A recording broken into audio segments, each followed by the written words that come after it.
The following is a Strange Midnight production. In October of 2011, 4 college students disappeared in the woods near Porter Township, Pennsylvania, while researching a documentary on children's author Jacob Stanley. They remain missing to this day. Last month, their recordings appeared online. In an effort to aid in the investigation, the families of those missing have agreed to release the following sound files. If anyone has information on those missing or the identity of the person or persons who uploaded these files, please use the contact information provided. Anything submitted may be used in future episodes. Certain materials referenced in this podcast, including the published works of Jacob Stanley, are currently protected under U.S. copyright law and may be redacted. For legal reasons, some names have been withheld and voices altered. The views and opinions expressed in this podcast are solely those of the podcasters and participants and do not represent the official policy or position of the Iphigenia County Police Department of Porter Township, Pennsylvania, or its associates. This podcast contains adult themes and language. Listener discretion is advised.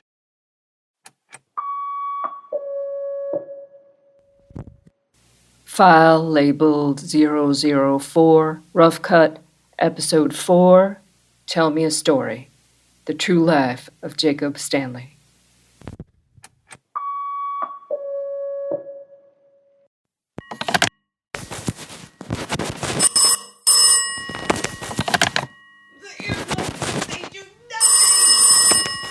Check, check. Are you actually messing with the H4N right now? I just want to make sure. Answer the damn phone. I'm gonna. Just give me. Hello? Wait. Here. Hello? There's no one there. Hello? Who the hell is this? Do they know what time it is? Do you know what time it is? Why do you keep calling? Hello? I'm never gonna go back to sleep now. Oh, we should just keep it off the hook. Hello? Who is it? Shh. Hello? If there's someone there, hit one of the buttons. Hello? Hello?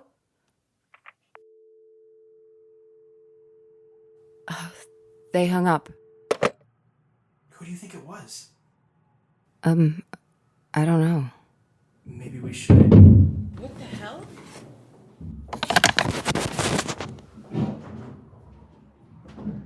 The entire parking lot's filling up. I wonder what's going on. All right. What are you doing? I'm gonna go down there. I'll go with you. We'll all go.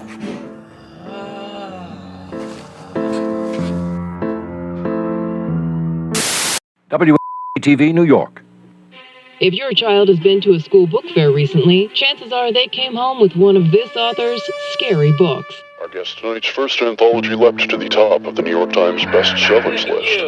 Over the past few years, he has become a household name. The gap between Alvin Schwartz and Stephen King. The devil is among us, friends. He's among us in the form of a writer. It may have struggled during its initial release in 1977, but now, Tell Me a Story. Under the Bed That's Over My Head has skyrocketed. So many parent organizations complained that his work was too sophisticated for children. Infiltrated your homes and your children's minds. Anthology, Tell Me a Story, Moonless Sky, and Other Friends, sold out from bookstores in mere minutes, becoming Stanley's books ranked on the American Library Association's 100 most frequently challenged books from 1981. Stanley's books promote disobedience, violence, and the occult. Lord have mercy. His Tell Me a Story collection, The Floor That Creaks, The Closet That Speaks, and The Tiptoes That You Walk On, was released in 1986 All of their to mass fussing acclaim. just made his Check work your more children's popular. rooms. Check their bookshelves. Check their backpacks. I do think his final book, released in '99, TMAS, The Nightmare, The Dream, The Places Between, was by far his best Work has been described as subversive and dark. I simply describe it as genius. It is my pleasure to introduce... Please welcome... Ladies and gentlemen, please welcome... Jacob Stanley. Mr. Jacob Author Stanley! Jacob Stanley.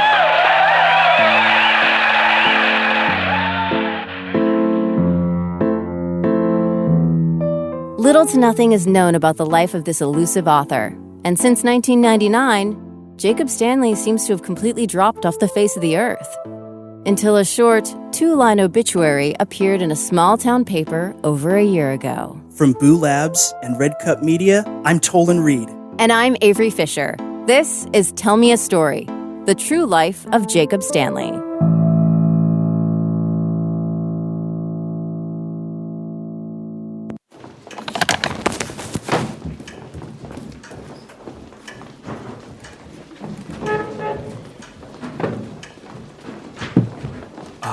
Well, it looks like people are setting up some kind of emergency command post. We're not exactly sure what's going on. Coming through!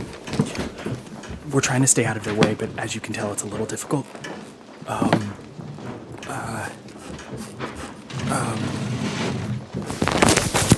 They've set up an area with food and coffee.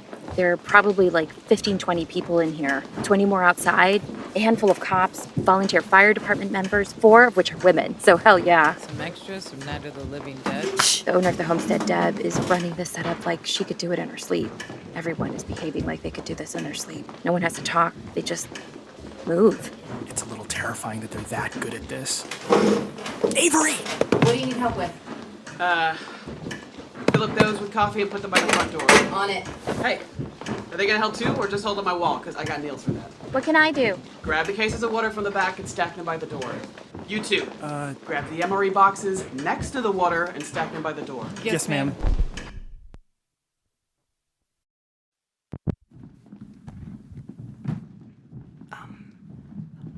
Okay. Quick update.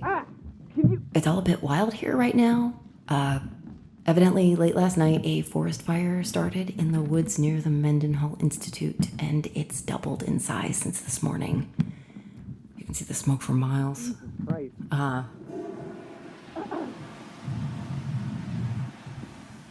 Sorry, the sound quality sucks. I just ducked into a bathroom really quick. Doc, move it. RJ and I stayed to help out at the Homestead, and Tolen and Chuck drove supplies to the Firefighter Mobile Operations Center. More coming in. All right, break time is over. Check. I couldn't find out anything. Check. Overheard someone say the last fire this bad in Porter happened like 50 years ago. Some silo caught fire or was set on fire or something. Huh. But nothing about what's going on now. I don't understand how a forest fire starts after it's been raining. It doesn't make any sense. Hey, is that Wallace? Where? Oh yeah, hi! Maybe he could tell us what's going on. Permission to come aboard. Come on in, man. It's so weird to see you being nice to someone. Shut up. Hey, Wallace, how you doing? Better than that lot over there. So, how in the hell y'all get pulled into this mess? Well, we're at the Homestead. Right. Hotbed Homestead. Headquarters for all emergencies, both foreign and domestic. Hope y'all got sleep last night. That place gonna be madness till this clears up. Shit, really? Shit, yes. So, what's going on? A fire just started in the middle of the woods? That's the basic gist. They don't know how it started yet, but what's got everybody in such a tizzy are the old coal mines. There were coal mines here. Yeah, a mess of abandoned ones. But the thing is, they're not exactly sure where all of them are. They just keep getting found all over the place. So wait, they're worried a forest fire hit an abandoned coal mine, and that's why it's so big, or did a coal mine just catch fire on its own? Can that even happen? Damn, I miss having the ability to look up things on my phone. Yeah, they just don't want another Centralia. See, if I could search that, I would know what you're talking about. Centralia, PA's abandoned coal mines caught fire in 1962 and been burning ever since. Shit, seriously? Town's uninhabitable. Just left to burn. Damn. But either way, this might be a mine, might not be a mine, but this much fire just sprouting up after a rain? Don't make much sense any which way.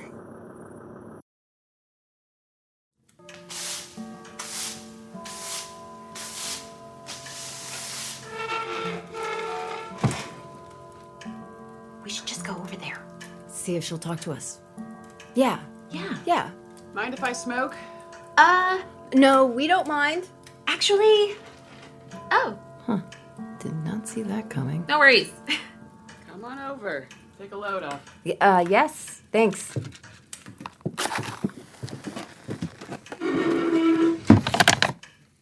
Bet you wished you would have left yesterday. A little. But we're glad that we could help out. What are you doing here anyway? Jane said something about a documentary? Here. Oh, thank you. Oh, we're doing a podcast? A what? A podcast. It's like a radio show. Huh.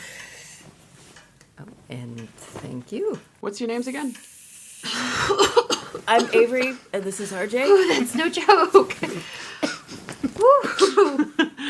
Throw it for Miss Loretta. Miss Loretta? My mom. She's got glaucoma. Oh, I'm sorry about that.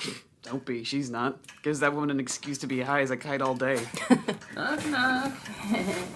Yin's girls need anything? Get in the store a while. No, Doc. Go on. Yin's sure. Doc, I said no. All right. Didn't says I didn't ask. Thanks, Doc. Bye-bye now. He's a doctor? No. Okay. So, a documentary on Russell? Well, he wrote under the name Jacob Stanley, did the Tell Me a Story book series. You didn't know him by any chance? Not really, but Russell went to elementary school with my brother, though.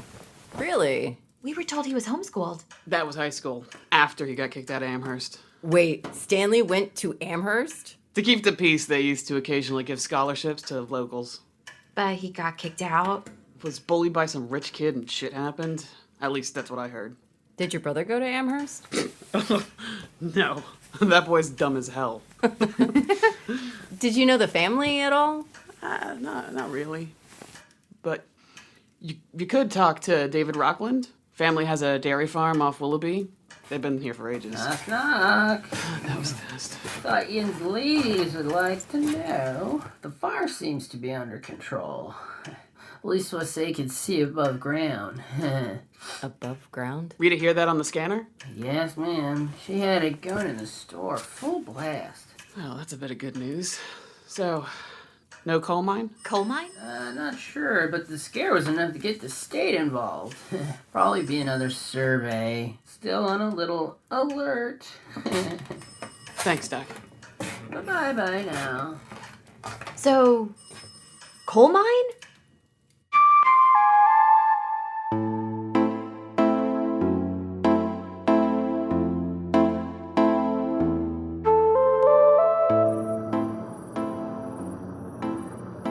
The fire didn't get anywhere near your place, did it? Oh, hell yeah, it did. Woke up to my whole GD house full of smoke. Is your home all right? Think so. I got that fire road there, and luckily everything is on the other side of that. But if this is a coal mine fire, that road ain't gonna mean shit. Right. The fire road.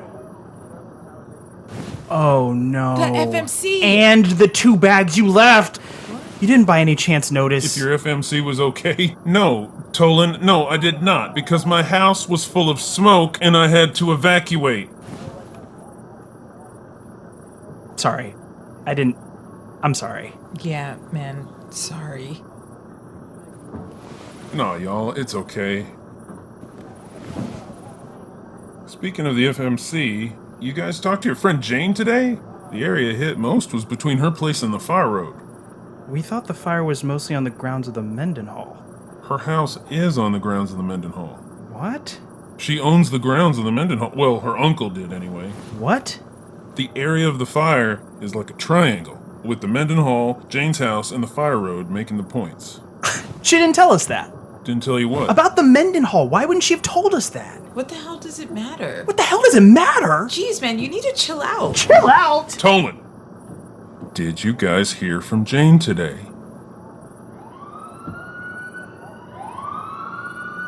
Oh, shit.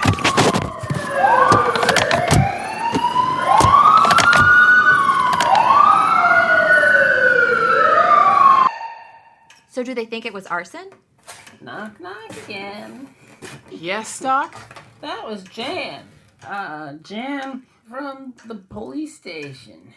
What did he want, Doc? It's a message for the girls here. Girls, your little friends are with Wallace. What? But don't worry now. The police have him. Okay, bye-bye now. What? Doc, I think you're gonna need to elaborate.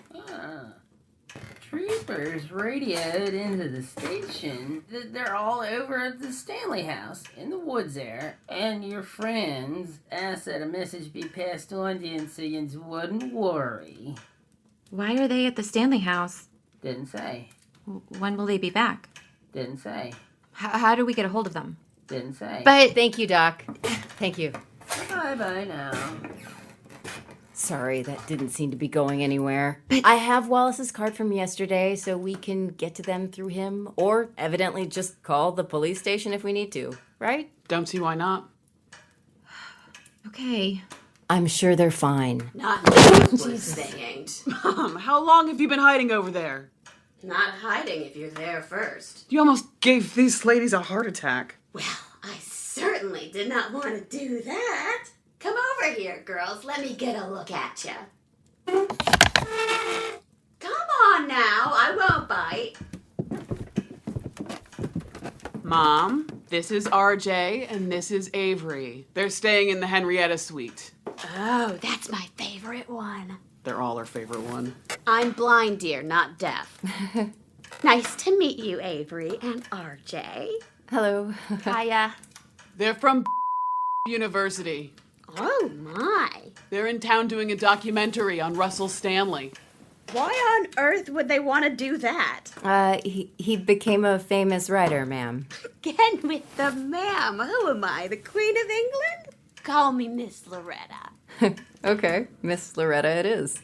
Now, why those kids out in the Mendenhall woods? Oh, Miss Loretta, they're not in the Mendenhall woods. They're at Jane Stanley's. Jane? Russell's niece inherited the Stanley place. Oh, that's all Mendenhall Woods girls. What? That house is technically on the Mendenhall property. Or the Mendenhall is on Jane's property. Holy shit. Sorry, Miss Loretta. We did not know that. We interviewed Jane yesterday and it never came up. I think he was missing the point here. Those kids need to get out of that wood. Any particular reason? Are there like a lot of abandoned mines out there, Miss Loretta? It's near where the fire was today, Mom. I don't know nothing about any abandoned mines. I just know those woods is a bad place. Mom, they don't want to hear your ghost stories. Oh, I think we do. Oh, I really do. Oh, here we go. Jane only kind of painted some broad strokes while we were out there yesterday. You girls went out there? Deb, go get my sage stick. Mom!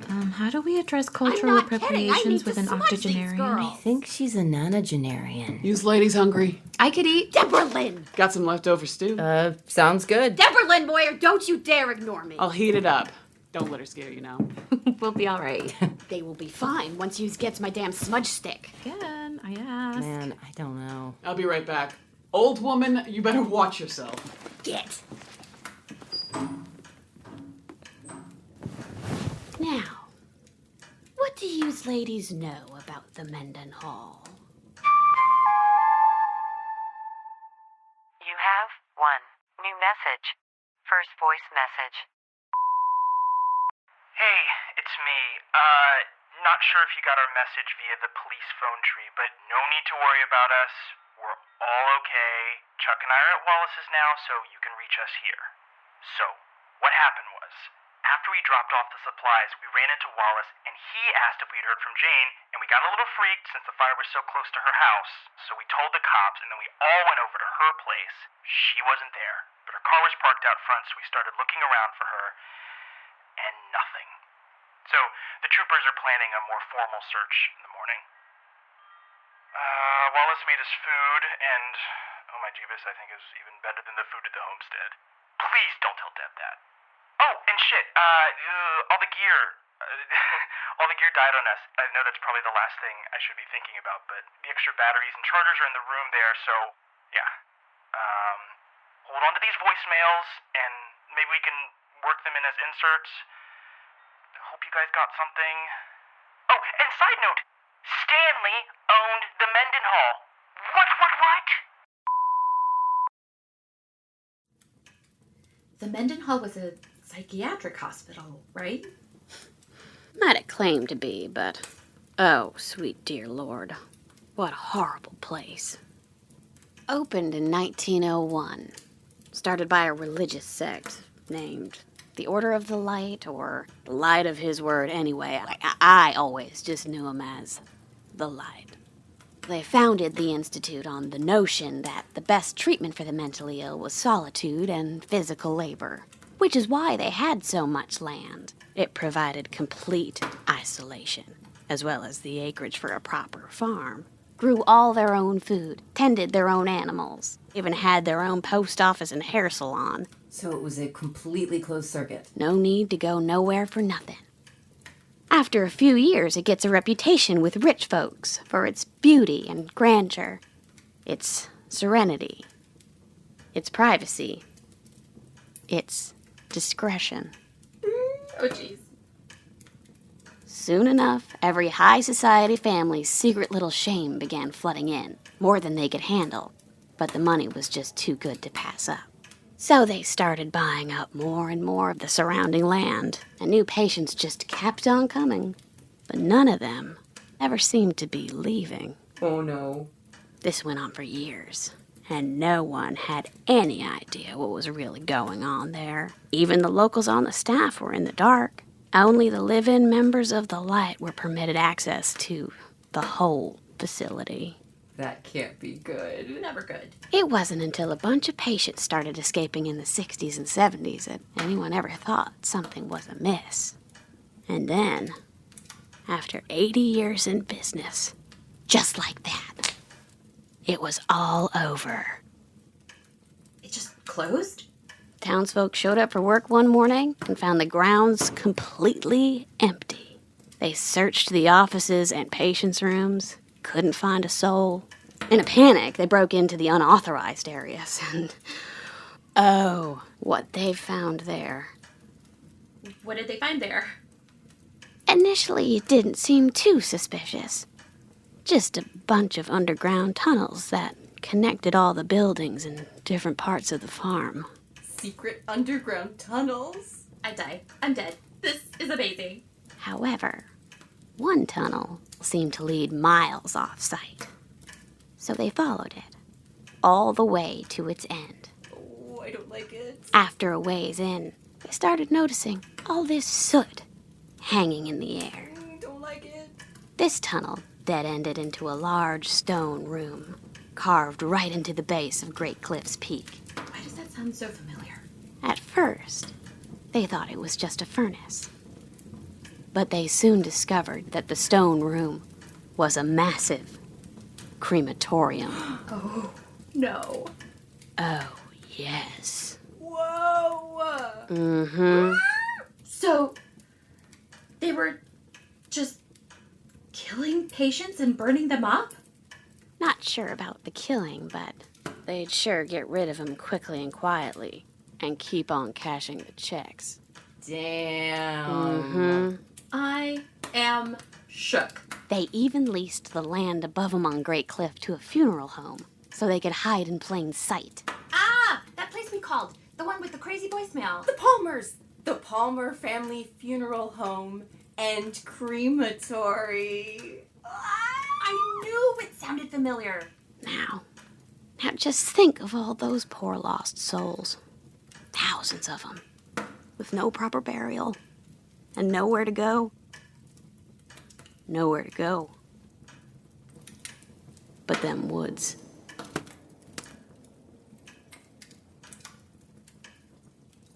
Goosebumps. Oh my god. And girls, that's not even the tip of the iceberg.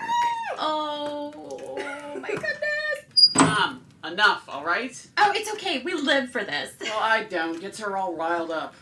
Oh, we're sorry. If Hughes is hungry, you better come in and get it. You girls go on and get some food in ya. We can talk more later tonight. My parole officer's in bed by 9. You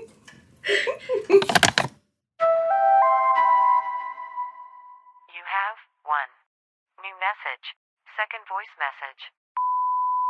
Hey, it's me again. We're exhausted, but at the same time, way amped up like our brains will not shut off. So, not sure how you're gonna feel about this, but we decided to do a little cursory search for Jane.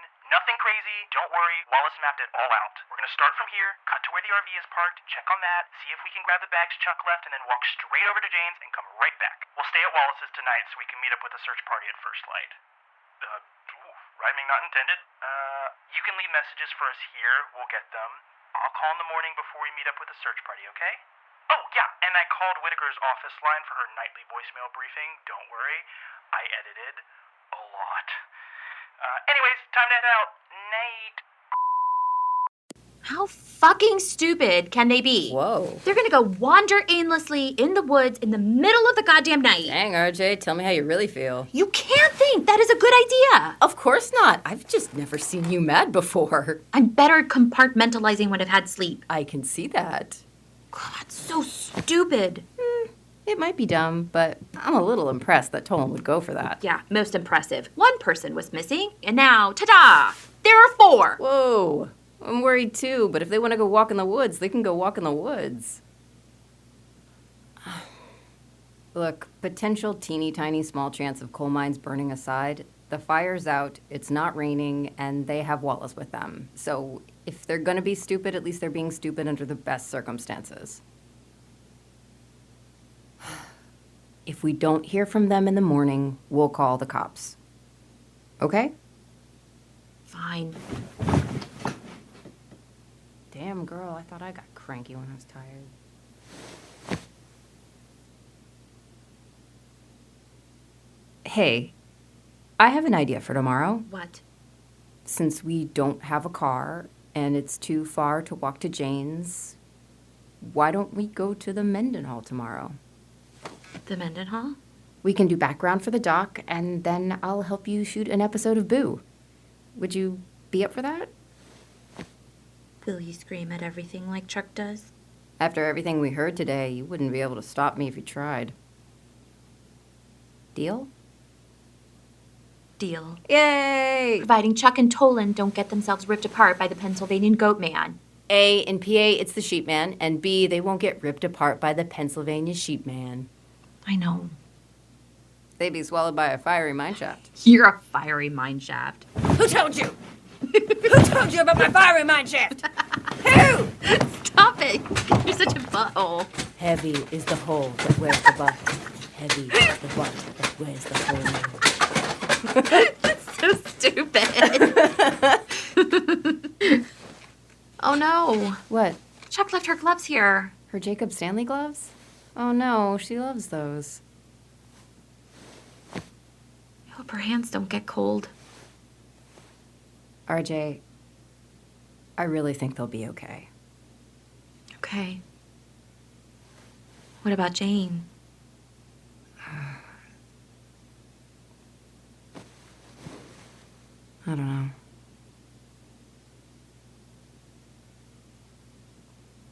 The sleeping time? Sleeping time. All right.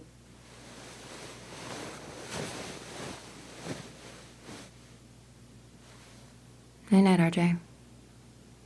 Night, Avery.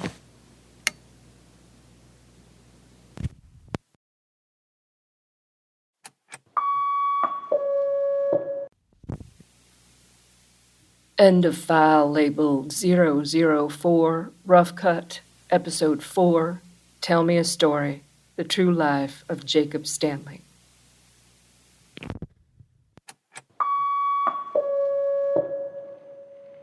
The views and opinions expressed in this podcast are solely those of the podcasters and participants. If anyone has information on those missing or the identity of the person or persons who uploaded these files, please use the contact information provided.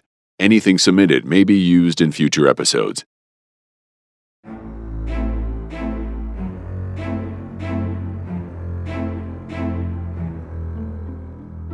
This has been a Strange Midnight production. Subscribe on YouTube and follow on TikTok and Instagram at Strange Midnight AV. Embrace the strange.